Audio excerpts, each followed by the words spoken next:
হাঁসখালি থেকে গোয়ারি কৃষ্ণনগর পর্যন্ত যে রাস্তা চলে গিয়েছে, ওই রাস্তা বেয়ে যাচ্ছিলাম আমার এক আত্মীয়ের বাড়ি।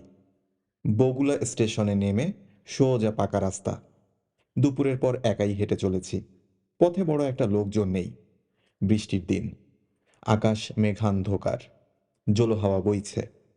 রাস্তার দুধারে বড় বড় গাছ থেকে টুপটাপ জল পড়ছে। দিনটা ঠান্ডা। রাস্তা হাঁটবার পক্ষে উপযুক্ত দিন বটে। ডোমচিতি, গোয়ালবাগি ছাড়িয়েছি। রাস্তার দুধারে ঘন বন বাগান। আরো ৮-১০ মাইল রাস্তা যেতে হবে। একটা বাঁধানো সাঁকোর ওপর বিশ্রাম করব বলে বসেছি। এমন সময় আরেকজন পথ চলতি লোক এসে আমার সামনের সাঁকোটাতে বসল।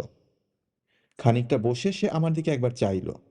তারপর একটু সংকোচের সুরে বলল, বাবু, আপনার কাছে দেশলাই আছে?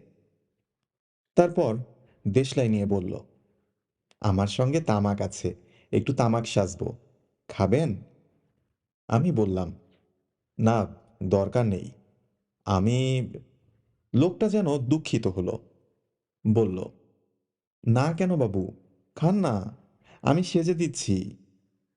এমন সুরে বলল যে আমার জন্য তামাক না সাজতে পেয়ে তার মনে যেন সুখ নেই। একটু অবাক হয়ে দেখলাম ওর দিকে। চিনিনি শুনিনি কোনো কালে। আমি তামাক খাই না খাই তাতে ওর কি আসে যায়? অগত্যা বললাম, সাজো। এইবার তাকে ভালো করে দেখলাম। বয়স ৩০-এর মধ্যে। মুখশ্রী কাঁচা। লম্বা লম্বা চুল। গায়ে একটা খাকির শার্ট। কিন্তু ওর চোখ দুটো এত শান্ত ও এত নিরীহ যে দেখলেই তার ওপর কোনো সন্দেহ বা অবিশ্বাস আসে না। একটা ভাঙা ছাতি আর একটা বোঁচকা, এই ওর সম্বল। ধরন ধারণে নিছক খাঁটি ভবঘুরে। দুজনে এক দিকেই পথ চলতে আরম্ভ করলাম তারপর থেকে। মামুদপুরের বাজারে এসে সন্ধ্যা হয়ে গেল। একটি মুদির দোকানে রাত্রের জন্য আশ্রয় নিলাম দুজনেই। কারণ সবাই বলল, এখন দুর্ভিক্ষের সময়, সন্ধ্যার পরে এ পথে হাঁটা নিরাপদ নয়। অনেক সময় সামান্য পয়সার জন্য মানুষ খুন করছে। আমার সঙ্গীর সঙ্গে ইতিমধ্যে আমার বেশ আলাপ পরিচয় হয়ে গিয়েছে। সে ব্রাহ্মণের ছেলে। নদিয়া জেলাতেই কোন গ্রামে বাড়ি। সংসারে কেউ নেই। দেশে দেশে ঘুরে বেড়ায়। বছর খানেক পথে বিপথে ঘুরবার পর সম্প্রতি নিজের গ্রামে ফিরে যাচ্ছে। একটা স্বভাব দেখলাম তার। সাধারণের পক্ষে স্বভাবটা খুব অদ্ভুত বলতে হবে। লোকের এতটুকু উপকার করতে পারলে সে যেন বেঁচে যায়। কাছের লোককে কি করে খুশি করবে, এই হলো তার জীবনের মস্ত বড় একটা নেশা। রাত্রে সেই রান্না করলো। আমায় এতটুকু সাহায্য পর্যন্ত করতে দিল না। খেতে বসে আমি বুঝলাম লোকটা পাকা রাঁধুনি। পাকা রাঁধুনি বললে সবটা বলা হয় না। রান্নার কাজে সে একজন শিল্পী। উঁচু দরের প্রতিভাবান শিল্পী। সত্যি অবাক হয়ে গেলাম তার রান্না খেয়ে। বললাম, কোথায় শিখলে হে এমন চমৎকার রান্না? ও বলল, কেউ শেখায়নি, এমনি হয়েছে। তুমি কলকাতায় কি অন্য কোথাও মোটা মাইনের চাকরি পেতে পারো হে, রান্নার কাজে। ধরো কোনো বড় লোকের বাড়িতে। তা এরকম করে বেড়াও কেন? সে হেসে বলল, তাও করেছি, কিন্তু আমার একটা বাতিক আছে বাবু, সেজন্য আর কোথাও চাকরি স্বীকার করতে ইচ্ছে হয় না। সে কথাটা খুলে বলি তবে, সেটাকে একরকম রোগও বলতে পারেন, হয়তোবা বায়ু রোগ। আমি ম্যাট্রিক পাশ করে ভেবেছিলাম আরো পড়ব, কিন্তু অবস্থা খারাপ ছিল বলে পড়ার খরচ চালানো গেল না। সুতরাং ছেড়ে দিতে হলো। তারপর চাকরির সন্ধানে বের হই। সিংভূম জেলার একটা পাহাড়ে জঙ্গলাকীর্ণ জায়গায় খনি সংক্রান্ত কি যেন জরিপ হচ্ছিল। ঘুরতে ঘুরতে সেখানে গিয়ে জুটলাম। মস্ত বড় মাঠে অনেকগুলো তাঁবু পড়েছে। অনেক লোক। আমি একজন ওভারসিয়ারের তাঁবুতে রাঁধুনির কাজ পেয়ে গেলাম। লোকটার বয়স ৪০-এর উপর হবে। একাই থাকে। একটা ছোকরা চাকর ছিল। আমি যাবার পর তাকে জবাব দিয়ে দিল। কিছুদিন সেখানে কাজ করবার পর মনিবের প্রতি আমার একটু অদ্ভুত ধরনের ভালোবাসা লক্ষ্য করলাম। কিসে সে খুশি হবে, কিসে তাকে তৃপ্তি দিতে পারবো খাইয়ে, এই হলো আমার একমাত্র লক্ষ্য। সে জিনিসটা একটা নেশার মতো আমায় পেয়ে বসল। সেই জংলি জায়গায় খাবার জিনিস মেলে না। আমি হেঁটে দূর দূর গ্রাম থেকে মাছ তরকারি বহু কষ্টে সংগ্রহ করে এনে তারপর রাঁধতাম। মনিবকে সকল কথা খুলে বলতাম না যে কোথা থেকে কি জিনিস আনি। রান্না যতদূর সম্ভব ভালো করবার চেষ্টা করতাম, যাতে মনিব খেয়ে তৃপ্তি পায়। লোকটা যে ভালো লোক ছিল তা নয়, মাইনে বাকি ফেলতে লাগলো, বাজারের পয়সা চুরি করি এমন সন্দেহ মাঝে মাঝে করত। আমি সেসব গায়ে মাখিনি কোনোদিন। 4 মাস এইভাবে কাটলো। এই 4 মাসে আমার অন্য কোনো ধ্যান জ্ঞান ছিল না, কেবল কি করে মনিবকে ঠিক সময়ে দুটো খেতে দেব এবং ভালো খেতে দেব। কিরকম তা দুই একটা উদাহরণ দিই। একবার শুনলাম মুংলি বলে একটা পাহাড়ি নদীতে বাঁধ বেঁধে সাঁওতালরা বড় চিংড়ি মাছ ধরবে। মাছ জিনিসটা ওদের সে বড় দুর্লভ বস্তু, টাকা পয়সা ফেললেই পাবার জো নেই। চিংড়ি মাছ আনবার জন্য ভয়ানক পাথর তাতা রৌদ্রের মধ্যে 7 মাইল চলে গেলাম এবং মাছ নিয়ে ফিরে এসে রান্না করে খাওয়ালাম মনিবকে।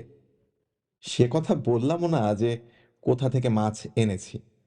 যা হোক, 4 মাস পর রান্নার খ্যাতি ও প্রভুভক্তির কথা জরিপের তাঁবুর সর্বত্র ছড়িয়ে পড়ল।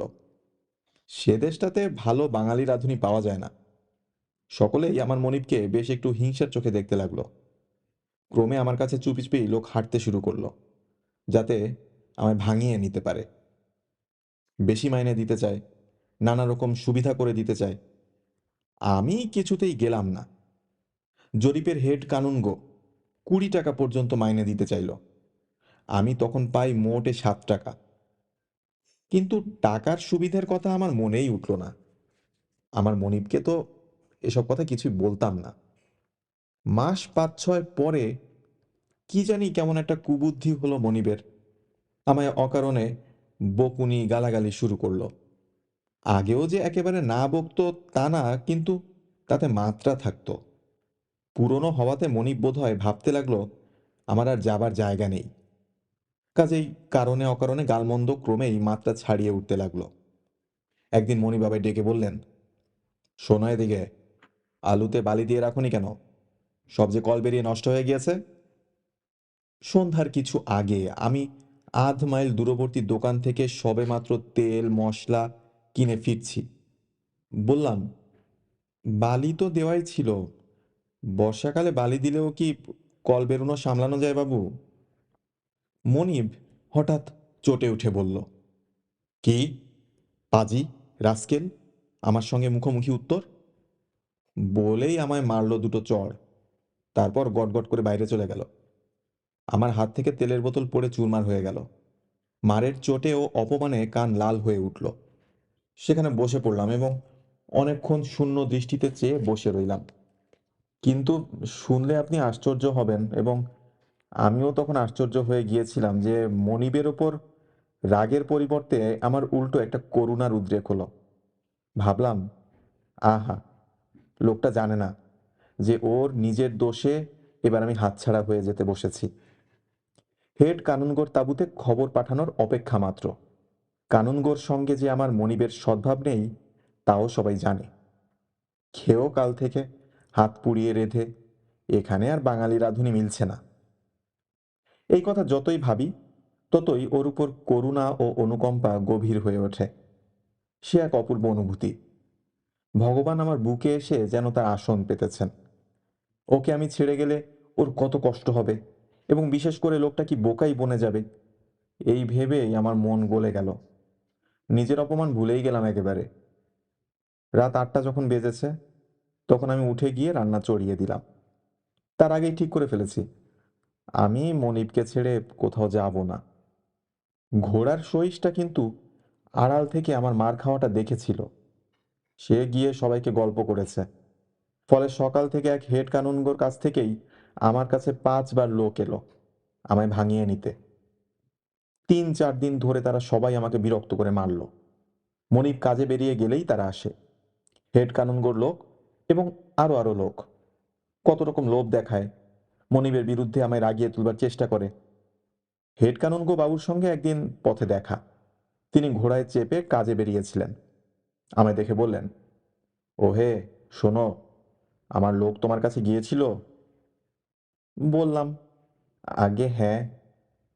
তা তুমি আসতে রাজি হওনি কেন? শুনলাম সেদিন তোমায় মেরেছে। ছি ছি ছি, কি বলে তুমি সেখানকার ভাত এখনো মুখে তুলছো? চলে এসো বেলা থেকেই আমার ওখানে। কি বলো? আমি বড় বিপদে পড়ে গেলাম। স্বয়ং হেড কানুনগো বাবু, তাকে না বলি বা কি করে? এ তো আর উড়ে চাকর বা আর্দালির দল নয়। হঠাৎ একটা বুদ্ধি মাথায় এলো। বললাম, হুজুর, আজই যাব আপনার ওখানে। দেখুন না, মিছিমিছি সেদিন অমনি মার দিলেন। কি হয়েছিল কি? কিছু না। ওনার সোনার বোতামের সেটটা আমি মেঝেতে কুড়িয়ে পাই, পেয়ে নিজের বাক্সে তুলে রাখি। ভেবেছিলাম এলে দিয়ে দিব, তারপর আর মনেই নেই সন্ধ্যাবেলা। উনি এদিকে পরদিন সকালে বোতাম হারিয়েছে বলে খুব তোলপাড় করে বসছেন বাসা। আমি তখন গিয়েছি দোকানে। সে সময় উনি আমার তোরঙ্গটা খুঁজে বোতাম দেখতে পেয়েছেন সেখানে। তাই আমি দোকান থেকে আসতেই বললেন, রাস্কেল, তুই চুরি করে রেখেছিলি তোর বাক্সে বোতাম। এই বলেই মার। কিন্তু হুজুর, বাস্তবিক আমি চুরির মতলবে। কানুনগোর মুখের ভাবে ক্রমশ পরিবর্তন হতে লাগলো। ঘু ঘু লোক। বেশ বুঝলেন, আমি চুরির মতলবেই সোনার বোতাম তোরঙ্গে রেখেছিলাম। এমন লোককে কে বাসায় স্থান দেবে? তিনি হু হা তা বটে বলতে বলতে সরে পড়লেন। চতুর্দিকে রাষ্ট্র হয়ে গেল দু এক দিনের মধ্যেই যে আমি মনিবের সোনার বোতাম লুকিয়ে রেখেছিলাম। তাই ধরা পড়াতে মার খেয়েছি। এরপর থেকে আমায় কেউ ভাঙচি দিতে আসে না। জেনে শুনে চোরকে কে কাছে রাখতে চায়?